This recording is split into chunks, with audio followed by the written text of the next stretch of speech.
We've all been told that the key to a great relationship is radical honesty and total transparency. You're supposed to share everything, your fears, your past, your deepest secrets. What if I told you that's a lie? A lie that is actively killing attraction and making you less desirable in a man's eyes.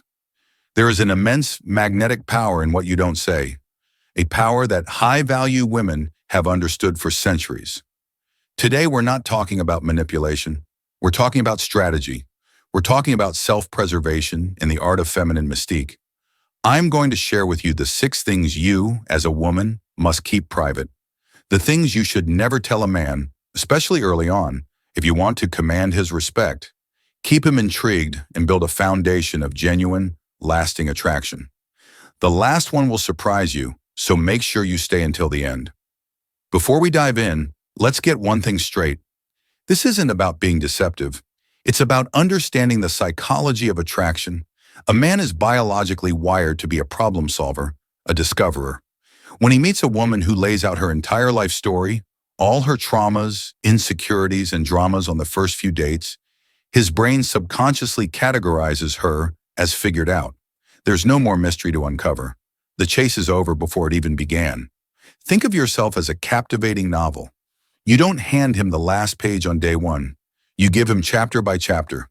You let him earn the right to know your full story. Keeping certain things private protects your energy, establishes your boundaries, and forces him to see you as a complex, whole individual, not just an open book for his consumption. It creates what I call positive emotional tension, the feeling that keeps him thinking about you long after the date is over. So are you ready to learn what to keep in your vault? Number 1, your deepest unresolved insecurities. We all have them. The little voice that whispers, "We're not enough." But revealing these core wounds to a man too early doesn't create connection. It creates a dynamic he is not equipped to handle. Here's the deep psychology. A healthy masculine man is instinctively drawn to a woman's light, her joy, her confidence. He wants to be her partner, her protector. But when you make him your therapist, you flip that switch from protector to rescuer. The rescuer dynamic is not sustainable. It leads to burnout, resentment, and a loss of attraction because the romantic polarity is gone. He starts to see you as a project to be fixed, not a queen to be cherished. So what does this look like in practice?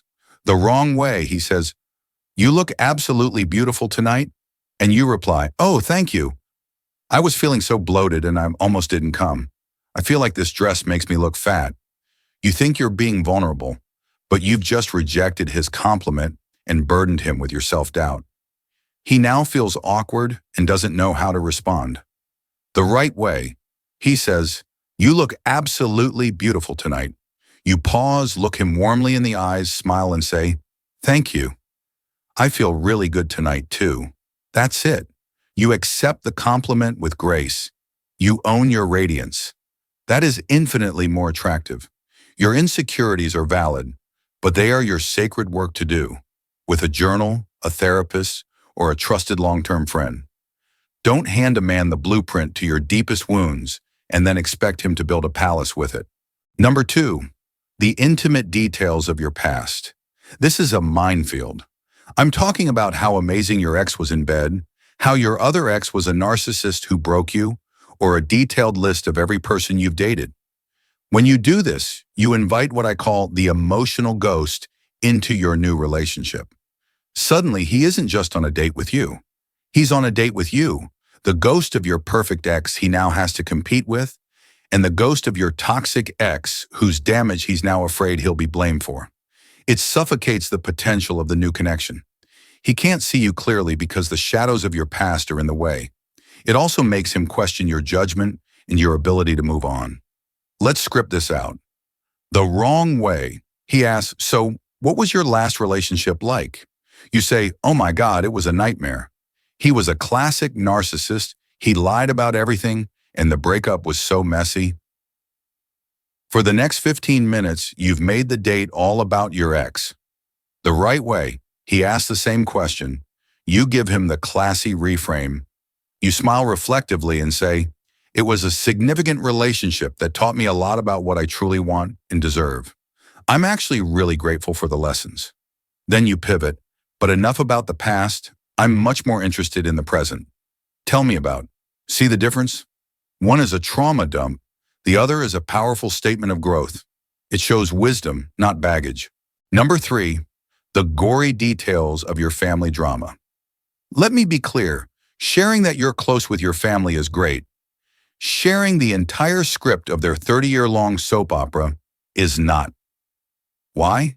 Because a man is subconsciously evaluating your origins for signs of stability. When you unload years of complex family feuds, resentments, and chaos, his brain flags it as, warning, inherited drama. He's not just dating you, he's potentially marrying into your family. If it sounds like a constant battleground, he will hesitate. Furthermore, it's a loyalty test. How you speak about the people you're supposed to be closest to tells him everything about your character. If you'll tear them down to a relative stranger, he'll assume you'll do the same to him one day. The wrong way. You would not believe what my sister did this week. She's always been the selfish one, and my mom always takes her side. It goes all the way back to when we were kids. And the right way. Use the affectionate summary. He asks, are you close with your family? You can say, I love them to pieces. We're a really passionate Italian family, so it's never boring, but we're fiercely loyal to each other. This frames the drama as passion and loyalty, which are attractive qualities. You acknowledge the complexity without getting lost in the weeds. Number 4, your exact financial situation. Money is energy, and early on, it should not be the focus of your romantic energy. Talking about specific numbers, your salary, your debt, your trust fund, is a vibe killer. If you have a lot of money, you risk attracting men who are more interested in your lifestyle than in you. If you have very little, you can inadvertently create a pressure-filled dynamic where he feels like he needs to provide for you, or you might feel shame. Both scenarios kill the natural, organic flow of getting to know someone. The goal is to connect on values, humor, and chemistry, not on bank statements. Focus on your ambition and purpose, not the paycheck. The wrong way. He asks what you do. You say, I'm a lawyer, I make 6 figures, but I'm drowning in student debt, so I'm basically broke. The right way. He asks what you do. You say, I'm a lawyer. I'm really passionate about it. I get to fight for people who need a voice. It's challenging, but incredibly rewarding. Focus on the passion, not the paycheck. This shows him what drives you, which is infinitely more interesting than your tax bracket. Number 5, the secrets of your friends. This might seem harmless, a bit of juicy gossip to fill the silence, but it is one of the biggest character tests you will face. When you betray a friend's confidence to a man, you are screaming one thing from the rooftops. I am not trustworthy. A high-quality man, a man who values integrity, will hear that loud and clear. He'll smile and nod, but a mental note has been made. He knows that if you'll do it to them, you'll do it to him. Your secrets will not be safe with him because his will not be safe with you. Your ability to be a vault for the people you love is a direct reflection of your character. It shows loyalty, integrity, and discretion, all incredibly attractive, high-value traits. The wrong way.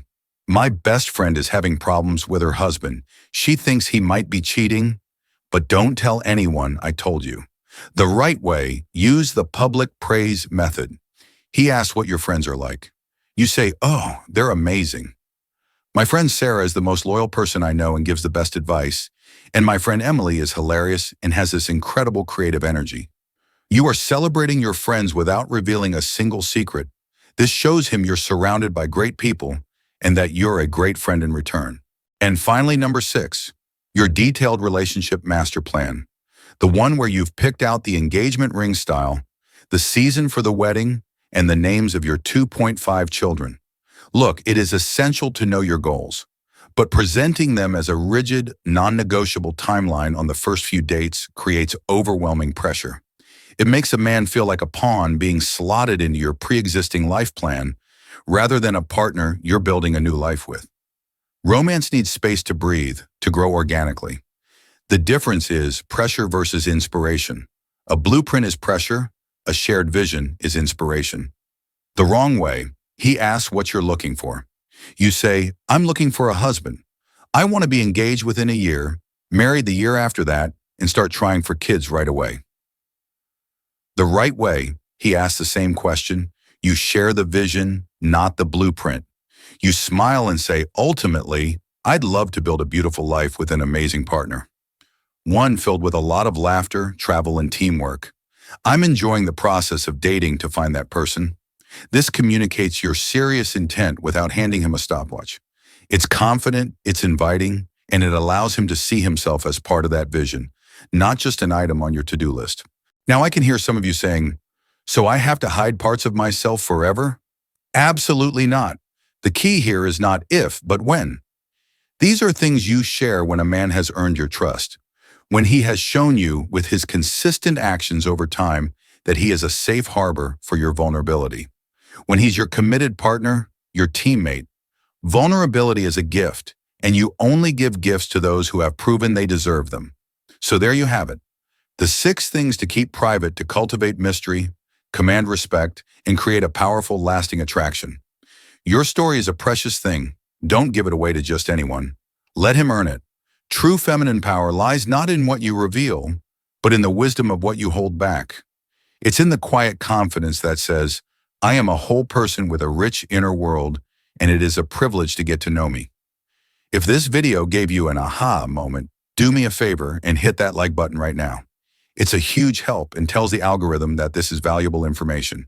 And make sure you subscribe and hit the notification bell, because in my next video, we're talking about the 5 body language cues that tell you he's in love, and you don't want to miss that. And now for the community. I want to know, which of these 6 points was the biggest eye-opener for you? Let me know in the comments below. I read every single one. Thank you for being here, and remember, you are the prize.